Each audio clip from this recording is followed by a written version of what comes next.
అధ్యక్షులు, రాష్ట్ర కార్యవర్గ సభ్యులు, అదేవిధంగా అసెంబ్లీ అధ్యక్షులు, అసెంబ్లీ కార్యవర్గ సభ్యులు, మండల అధ్యక్షులు, మండల కార్యవర్గ సభ్యులు, అదేవిధంగా అక్కడ ఉన్న కాలేజ్ యూనిట్స్ తో పాటు అక్కడ ఉన్న విద్యార్థులతోటి, యువకులతోటి ఈ యొక్క మీటింగ్స్ అనేవి కండక్ట్ చేయడం జరుగుతుంది. ఈ మీటింగ్స్ లో ప్రత్యేకంగా రేపు ఏదైతే విద్యార్థులకు, యువకులకి సంబంధించిన మేనిఫెస్టోలు ఏవైతే ఉంటాయో ఈ మేనిఫెస్టోని క్షేత్ర స్థాయిలో తీసుకువెళ్ళడానికి ఈ యొక్క మీటింగ్స్ ని కండక్ట్ చేయడం జరుగుతుంది. 8వ తారీఖున ఉదయం 10 గంటలకి నిజామాబాద్, సాయంత్రం 4 గంటలకి కరీంనగర్ పార్లమెంట్ మీటింగ్.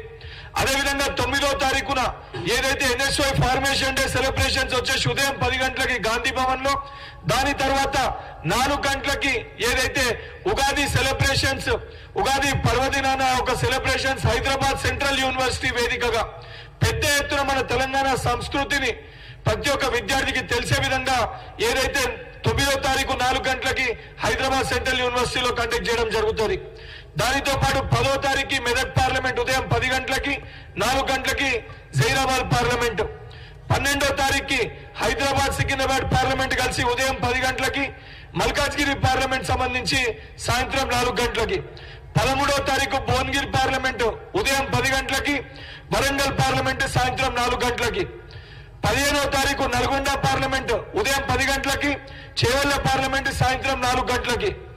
16వ తారీఖు ఖమ్మం పార్లమెంట్ ఉదయం 10 గంటలకి, మహబూబాబాద్ పార్లమెంట్ సాయంత్రం 4 గంటలకి. 18వ తారీఖు మహబూబ్ నగర్ పార్లమెంట్ ఉదయం 10 గంటలకి, నాగర్ కర్నూలు పార్లమెంట్ సాయంత్రం 4 గంటలకి. 19వ తారీఖు ఉదయం ఆదిలాబాద్ 10 గంటలకి, పెద్దపల్లి పార్లమెంట్ సాయంత్రం 4 గంటలకి.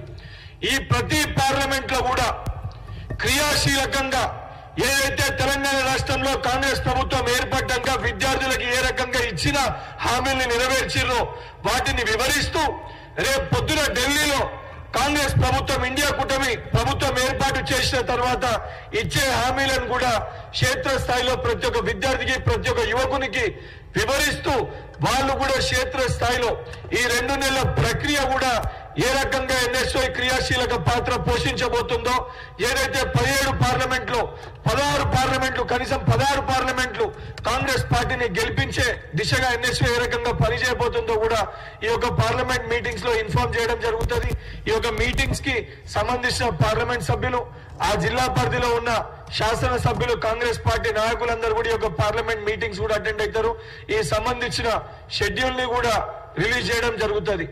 దానితో పాటు ఏదైతే సంబంధించి ఈరోజు ప్రతిపక్ష పార్టీగా ఉన్న బీఆర్ఎస్ పార్టీ నాయకులు కొన్ని విద్యార్థులని, నిరుద్యోగులకి తప్పుదోవలో పట్టించే ప్రయత్నం చేస్తున్నారు, తప్పుడు సంకేతాలు ఇచ్చే ప్రయత్నం చేస్తున్నారు. ఉద్యోగాలకు సంబంధించి కాంగ్రెస్ పార్టీ ఏ రకంగా అయితే మేము హామీ ఇచ్చినామో, ఏదైతే సంబంధించి టెట్ మరొకసారి నిర్వహిస్తామని చెప్పినాము, ఏదైతే నిరుద్యోగుల రిక్వెస్ట్ మేరకు టెట్ని మరొకసారి నిర్వహిస్తున్నాము.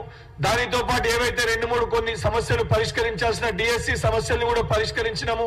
టీఎస్పీఎస్సీ పరిధిలో ఉన్న ఉద్యోగాలన్నీ కూడా నింపడం జరిగింది. ఏదైతే వేరే ఖాళీగా ఉన్న ఉద్యోగాలన్నీ సంబంధించి కూడా తప్పనిసరిగా ఈ యొక్క పార్లమెంట్ ఎలక్షన్స్ అయిపోగానే ఏదైతే నెక్స్ట్ అకాడమిక్ ఇయర్ సంబంధించి నెక్స్ట్ ఇయర్ కి జాబ్ క్యాలెండర్ ని కూడా ప్రకటిస్తాము.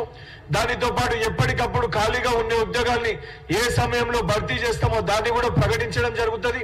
దానితో పాటు ఏదైతే టెట్ ఫీజు ఎక్కువ ఉందని చెప్పి ఇబ్బంది పడుతున్న స్టూడెంట్స్ ఎవరైతే ఇబ్బంది పడుతున్నారో వారి కోసము ఏదైతే దీని తర్వాత అంటే టెట్ ఎగ్జామ్ అయిపోయిన తర్వాత డిఎస్సి ఏదైతే కండక్ట్ చేస్తారో అది ఫీజు లేకుంటే, ఈ టెట్ లో క్వాలిఫై అయిన పిల్లలు ఫీజు లేకుంటే డిఎస్సికి అప్లై చేసుకునే విధంగా కూడా ముఖ్యమంత్రి గారి దృష్టికి రిక్వెస్ట్ పెట్టడం జరిగింది. 100% గవర్నమెంట్ దానికి సానుకూలంగా స్పందించి ఈ టెట్ ఎగ్జామ్ కండక్ట్ చేసినాక క్వాలిఫై అయిన స్టూడెంట్స్ ఏదైతే డిఎస్సికి అప్లై చేసుకుంటారో వాళ్ళకి ఫీజు లేకుంటే డిఎస్సి ఎగ్జామ్ రాసే విధంగా, దానితో పాటు ఏదైతే టెట్ కి సంబంధించి మళ్ళీ ఎగ్జామ్ రాయడానికి ఏదైతే అవకాశం ఉంటుందో, అంటే మార్క్స్ ఇంక్రీజ్ చేసుకొని కానీ దాని తర్వాత అవకాశం ఉంటుందో దానికి కూడా ఫీజు లేకుంటే ఎగ్జామ్ రాసేటట్టు అవకాశం కల్పించాలని చెప్పి రిక్వెస్ట్ చేయడం జరిగింది. 100% దానికి కూడా గవర్నమెంట్ సానుకూలంగా స్పందిస్తుందని చెప్పి తెలంగాణ రాష్ట్ర వ్యాప్తంగా ఉన్న ఏదైతే టెట్ రాస్తున్న, డిఎస్సి అప్లై చేయదలుచుకున్న ప్రతి ఒక్క ఏదైతే సంబంధించి యువకులకి ఈ యొక్క ప్రెస్ ద్వారా వారికి తెలియజేస్తూ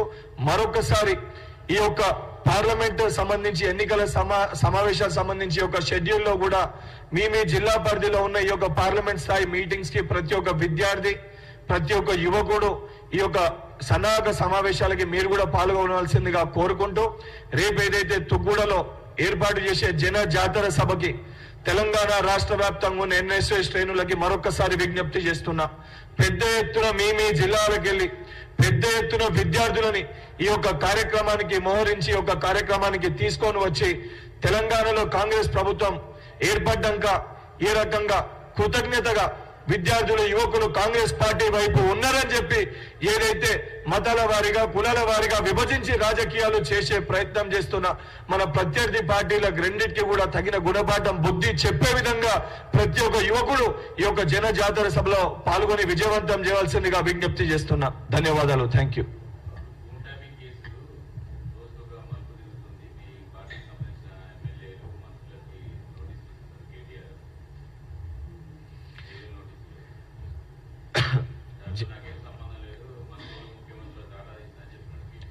ఇప్పుడు ఏదైతే తప్పు జరిగినప్పుడు తానే ముఖ్యమంత్రి అని చెప్పి ఒక షాడో ముఖ్యమంత్రిగా ఏదైతే టెర్రరిస్టులు నక్సలైట్లు సంబంధించి దేశానికి ఏదైతే భద్రతకి సంబంధించిన ఉపయోగించాల్సిన ఫోన్ ట్యాపింగ్ ని కూడా వారు వాడుకొని రాజకీయ లబ్ధి కోసము ఏదైతే సంబంధించి ప్రత్యర్థులని ఇబ్బంది పెట్టే ప్రయత్నం చేసిరని చెప్పి చాలా స్పష్టంగా ఏదైతే సంబంధించి ఎవిడెన్సెస్ గానీ జరుగుతున్న ఎంక్వైరీ ప్రకారం తెలుస్తుంది.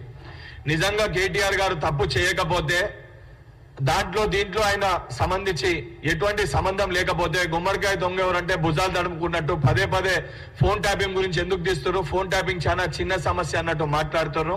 100% ఎవరు తప్పు చేసినా ఇది కేవలము కాంగ్రెస్ పార్టీ శ్రేణులో కాంగ్రెస్ పార్టీ నాయకుల ఫోన్ ట్యాపింగ్ చేసిరని చెప్పి ఈ కేసు సంబంధించి ఎంక్వైరీ జరుగుతలేదు. ఒక వ్యక్తి స్వేచ్ఛని ఒక ఇద్దరు వ్యక్తులకు సంబంధించి వారి వ్యక్తిగత స్వేచ్ఛని వాళ్ళ రాజకీయ లబ్ధి కోసం వాడుకొని బ్లాక్ మెయిల్ చేసి వాళ్ళ కడుపులు నింపుకోనికి సంబంధించి మీడియా సోదరులను కానివ్వండి, ఏదైతే ఫిలిం ఇండస్ట్రీ సంబంధించి వారు కానివ్వండి, ఏదైతే జ్యుడిషియల్ సంబంధించి వారిని కానివ్వండి, ఆఖరికి వారి సొంత పార్టీ శాసనసభ్యుల పైన కూడా వారి సొంత పార్టీ ఎమ్మెల్యేల మంత్రుల పైన కూడా ఈ యొక్క ఫోన్ ట్యాపింగ్ ని పెట్టి వాళ్ళని బ్లాక్ మెయిల్ చేసి పైసలు దండుకున్నట్టు చాలా స్పష్టంగా కనబడుతుంది. 100% దీనికి పూర్తి బాధ్యుడు కల్వకుంట్ల తారక రామారావు గారు, తన్నీరు హరీష్ రావు గారు. తప్పనిసరిగా ఎవరైతే పాల్పడ్డారో తప్పనిసరిగా వీరికి కఠినంగా శిక్షించడం జరుగుతుంది. ఏ రకంగా న్యాయపరంగా చట్టపరంగా ఏదైతే శిక్ష అనుభవించాల్సి వస్తుందో, ఎన్ని మాటలు చేసినా సమయం వచ్చినప్పుడు వీళ్ళు కూడా ఏదైతే తప్పు చేసినా వారందరూ కూడా కటకటాల్లోకి వెళ్లాల్సిందే.